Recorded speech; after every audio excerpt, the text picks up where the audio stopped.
নমস্কার দিদি ভাই, ডলিস রেসিপিতে আপনাকে স্বাগত জানাই। সন্ধ্যাবেলা স্ন্যাক্সে বাচ্চা থেকে বড় সবার জন্য এই পটেটো গার্লিক রেসিপিটা বানিয়েছি। চলুন তাহলে দেখে নিই কীভাবে করতে হয়। এখানে দুটো আলু সেদ্ধ নিয়েছি আর স্ম্যাশার দিয়ে স্ম্যাশ করে নেব। আপনারা চাইলে হাত দিয়েও মেখে নিতে পারেন। মাখা হয়ে গেলে এরপর দিয়ে দেবো 2 টেবিল চামচের মতো কর্নফ্লাওয়ার, দেবো হাফ টিস্পুনের মতো লবণ আর দেবো 1 চামচের মতো ময়দা। আপনারা চাইলে পুরোটাই ময়দা নিতে পারেন, তবে বাচ্চাদের কথা ভেবেই ময়দার পরিমাণটা কম রেখেছি আর কর্নফ্লাওয়ারের পরিমাণটা বেশি রেখেছি। দেখুন ডোটাও আমাদের মাখা হয়ে গেছে। এরপর হাতের মধ্যে কিছুটা তেল মেখে নেব আর ছোট ছোট আকারে লেচি কেটে নেব।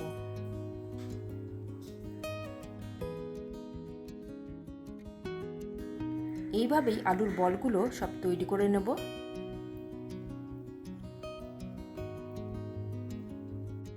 বলগুলো একদম রেডি হয়ে গেছে।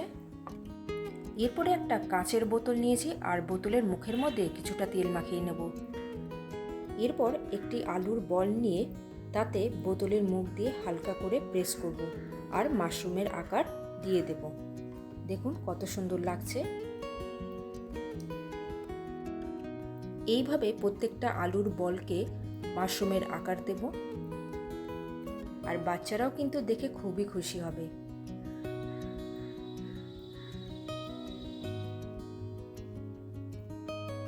আপনাদের যদি মনে হয় যে আপনাদের হাতে সময় কম আছে, তাহলে আপনারা এইভাবেও করতে পারেন, তাহলে অতি সহজেই হয়ে যাবে। প্রত্যেকটা আলুর বলগুলোকে মাশরুমের আকার দেওয়া হয়ে গেছে। এরপর কড়াইতে নিয়ে নেব গরম জল। ওই গরম জলের মধ্যে পটেটো মাশরুমগুলোকে সেদ্ধ করে নেব। আর হ্যাঁ, আপনাদের কাছে একটাই রিকোয়েস্ট, আপনারা যদি ডলিস রেসিপি চ্যানেলটি সাবস্ক্রাইব না করে থাকেন তাহলে অবশ্যই করে নেবেন।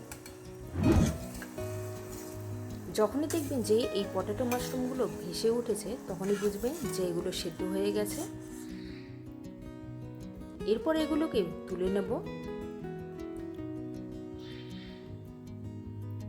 আর এগুলোকে সঙ্গে সঙ্গে দিয়ে দেব ঠান্ডা জলে। ঠান্ডা জলে দিয়ে দিলে এটা আর কুক হবে না বা ভেঙেও যাবে না। এরপর কড়াইতে দিয়ে দেবো 2 চামচের মতো তেল, 1 চামচের মতো রসুন কুচি আর দিয়ে দেবো 2 চামচের মতো টমেটো সস।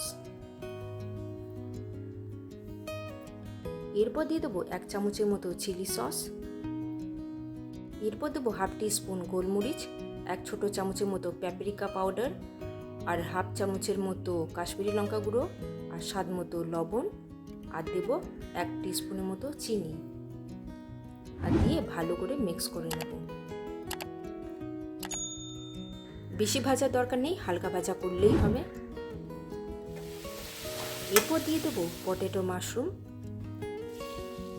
আর দিয়ে ভালো করে মিক্স করে নেব। দেখুন কত কালারফুল লাগছে। এরপর দিয়ে দেবো কিছু ধনেপাতা কুচি। সন্ধ্যাবেলা স্ন্যাক্সে গরম গরম পরিবেশন করুন গার্লিক পটেটো। আর হ্যাঁ, আমাদের রান্না যদি আপনাদের ভালো লাগে তবে ডলিস রেসিপি চ্যানেলটি অবশ্যই সাবস্ক্রাইব করে নেবেন। আজকের মতো আসি তাহলে।